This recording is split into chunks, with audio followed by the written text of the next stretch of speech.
Welcome everyone. I would like to show you how to connect the PS4 controller to your iPhone. Now, if you want to connect the Xbox controller to your iPhone, there is a tutorial for that in the description down below. But this is the PS4 tutorial.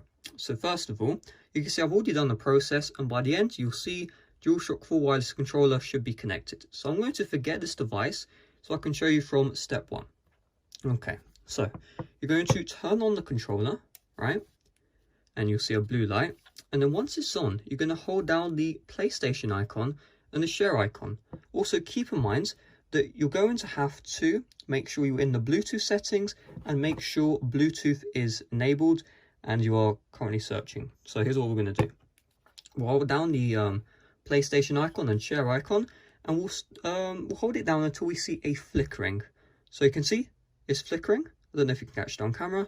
And once we see right here other devices, we can release those two buttons, and then we can just tap on DualShock 4 wireless controller, and boom, it's connected to us. You can now see there is a red icon right here. This means we have connected successfully. Now keep in mind, if you actually use this controller to play on the PS4, if you want to connect it to the PS4, like the actual controller itself, turn off Bluetooth on your iPhone, then start up the PS4. It will connect automatically. If it doesn't, you will need to manually connect it through the what's it called, micro USB port. Connect that to the PS4, and it will automatically sync via Bluetooth.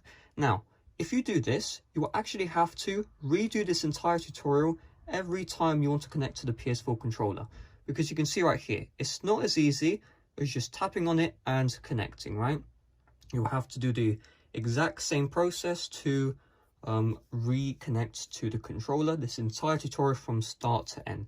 So hopefully this tutorial helped you out on how to connect the PS4 controller to your iPhone. Also keep in mind that not every game is going to support this, right? It's only games that have built-in controller support. Hopefully you enjoyed. Bye bye.